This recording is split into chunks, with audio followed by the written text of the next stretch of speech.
diatomic gas initially at 18 degree Celsius is compressed adiabatically to 1/8 of its original volume. The temperature after compression will be. ठीक है भाई, डायएटॉमिक gas है, इसमें gamma की value नहीं दिया है, कोई बात नहीं, मैं तो समझाता हूं। ऐसा एडियाबैटिक पे खूब क्वेश्चन पूछा है और इस बार आएगा भी, क्योंकि जो पेपर आपका सिलेबस मेंशन है उसमें एडियाबैटिक और आइसोथर्मल का ही जिक्र किया है, तो ऐसे ही क्वेश्चन पूछेंगे, समझे कि नहीं?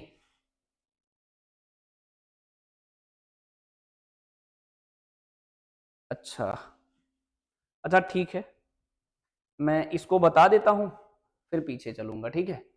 कौन से क्वेश्चन करने जा रहे थे? ठीक है, इसे देख लेते हैं पहले। ये क्या कह रहा है हमारा, यहाँ पे 18 डिग्री सेल्सियस है, ये T1 है और ये T2 हमसे पूछ रहा है, ठीक है? द टेम्परेचर आफ्टर कंप्रेशन, ठीक है? इसका जो क्या कंप्रेस का, diatomic gas compressed adiabatically 1/8 of its original volume. इसका वैल्यूम V है, 1/8 मतलब V/8 कर दे रहा है। एडियाबेटिक प्रोसेस Q0 है, T और V का रिलेशन से अपना काम होगा। T और V में क्या था, TV की power gamma -1 equal to constant था। इसका रिलेशन लिखोगे तो हो जाएगा T1 V1 की पावर गामा -1, ये होगा T2 V2 की पावर गामा -1। यहां से हो जाएगा T2 upon T1 equal to V1 upon V2 की पावर गामा -1, ठीक है? ये V है और ये V/8 है, इसकी वैल्यू है गामा -1, ठीक है? इसको सॉल्व करोगे तो ये 8 की पावर क्या आ जाएगा, गामा -1। ये क्या है, T2 अपॉन T1 है, सिंपल, समझे कि नहीं? अब रही बात जो है हमारा T2 अपॉन T1 की पावर क्या है, इक्वल टू क्या है, 8 की पावर गामा -1 दिया है, ठीक है? 8 की पावर गामा -1, ठीक है जी, 8 की पावर गामा -1। अब देखो इसमें क्या बोला है, डाई एटोमिक गैस, तो मैं अभी एक जगह आपको बताया हूं वहीं से ले लू, डाई एटोमिक गैस सब बताया हूं, यहां कहीं नोट करवा रहे थे ना जी, यहां नोट किए। देखो mono atomic, di atomic, try atomic. Mono atomic gas के लिए गामा की वैल्यू 7/5 है, ये डायरेक्ट यूज करेंगे, वहां पर दिया नहीं था।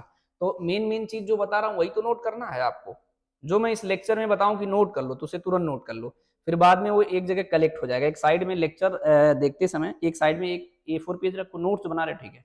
जो जो कहें उसमें नोट करा करो, फिर आप क्वेश्चन सॉल्व करो कहीं से तो देखोगे उसी से मिलता जुलता रहेगा, आपका काम हो जाएगा, है ना? सहमत हो मेरी बात से? तो ये 7/5 रखना है आपको, यानी यहाँ गामा की वैल्यू कितना रखेंगे, 7/5। अक्सर अभी के जो पेपर आ रहे हैं उसमें वैल्यू मेंशन कर देता है, फिलहाल में एग्जाम के भरोसे नहीं जाना है कि वहां देगा तो हम करेंगे, पहले से मेंटली प्रिपेयर होके जाएंगे, ठीक है? इसकी वैल्यू रखे जी T2 डिवाइडेड बाई T1, ये हो जाएगा हमारा 8 की पावर 7/5 - 1। इसको हम लोग सिंप्लीफाई करेंगे तो 8 की पावर कितना हो जाएगा जी, एलसीएम लोगे तो 2 डिवाइडेड बाई 5 हो जाएगा, ठीक है? अब इसे क्या हम लोग लिख सकते हैं जी, T2 डिवाइडेड बाई T1।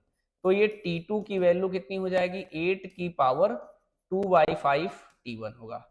इसको हम लोग लिख सकते हैं 2 की पावर 3 और 2/5 इंटू T1। इसे लिख सकते हैं 2 की पावर 6 डिवाइडेड बाई 5, ये हो जाएगा T1। तो ये हो जाएगा 2 की पावर 1.2 T1। अच्छा 2 की पावर 1.2 का मतलब क्या है जी, 2 की पावर 1.2 का मतलब 2 की पावर 1 डॉट 2 की पावर 0.2, तो ये तो 2 होगा। और इसकी वैल्यू देखो अगर ये हमारे पास, ध्यान से समझना, अगर एक 2 की पावर 0.5 होता तो इसका मतलब 2 की पावर 1/2, इसका मतलब रूट में 2, रूट का 1.414, तो इससे कम ही वैल्यू आने वाला है, मतलब छोटी वैल्यू आने वाली है ना। तो ये 2.2 समथिंग आएगा, है ना, 29 ले सकते हो या आगे भी जाओगे 7 तक, मतलब 2.2 तो लगभग ले सकते हो ना, ठीक है? मतलब 2.2 समथिंग आएगा, 3 नहीं जाएगा। मेरी बात से सहमत हो कि नहीं? तो एक चीज हमें क्लियर हो गया कि इसकी वैल्यू जो है इस तरीके से हम लोग ट्राई करके निकाल सकते हैं। तो यहाँ पर 2.279 या 2 पॉइंट जो भी है ले लीजिए और इसे चेंज कर लो, 273 ऐड करो 18 में, तो ये कितना हो गया, 8 2 10 7 8 9 291 केल्विन। करो जरा, ये हो जाएगा 291। मैं डायरेक्ट इसे कर लेता हूं, तो ये कितना आएगा जी, टाइम कितना हो रहा है जी इसमें, 25 हो गया है, इसको करके बताते हैं।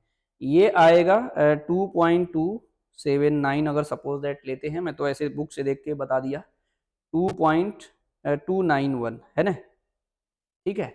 मैं तो कह रहा हूं आप यहां तक नहीं समझ पाओगे, आप इतना बड़ा वैल्यू ना लो, आप ले लो 2.27 तक ले लो, या इनटू इसकी वैल्यू कितनी है जी 291। इतना बात समझ रहे हो कि नहीं, कि 2 की पावर 1.2, इतना ज्यादा अगर वैल्यू अगर आएगा तो अभी के पेपर में ये मेंशन रहेगा। मेरी बात से सहमत हो कि नहीं, बोलो जी। ये कैलकुलेशन एक बार देख लीजिए, क्योंकि इस तरीके के कैलकुलेशन क्वेश्चन तो लग जाता है, फिर कैलकुलेशन में जाके बच्चे फंस जाते हैं, तो इसको अगर आप एक बार देख लेंगे तो ज्यादा बेटर रहेगा, ठीक है। ये क्वेश्चन कौन सा हम लोग कर रहे हैं, 39 ना, ठीक है। इसने तो बुक में ले रखा है 2.297 ले रखा, कोई बात नहीं, आप इसे अगर वही लेना चाहते हैं मैं बता देता हूं, लेकिन आपको आइडिया लग गया, मैं एग्जैक्ट कर रहा हूं फिलहाल के लिए। कितना दिया है जी, 39 है ना, 2.297 इंटू, ये वैल्यू दिया रहेगा पेपर में, अदरवाइज जो मैं तरीका बताया उतना करना है। इसको मल्टीप्लाई करने के बाद ये आ रहा है 668.4 लगभग ले रहा है, ठीक है। बोलो जी, ये क्या आया, केल्विन में आया। जब ये केल्विन में आएगा तो यहाँ जब पहुंचोगे तो देखोगे कि ये तो आंसर डिग्री सेल्सियस में है, तो फिर इसमें से क्या सब्ट्रैक्ट करेंगे, 273 सब्ट्रैक्ट करेंगे, तो इसमें से 273 सब्ट्रैक्ट करिए, तो ये आ रहा है 395.4 डिग्री सेल्सियस है, ये ऑप्शन करेक्ट है। तो मैं एक चीज इसमें रुक के बता देता हूं, ये 2 की पावर 1.2 वैल्यू दिया होगा या कोई लॉग की वैल्यू दिया होगा, उसे आसानी से आप निकाल सकते हैं, अदरवाइज आपको बेसिक लॉग का कॉन्सेप्ट आता है, वहां से भी इसे सॉल्व कर सकते हैं।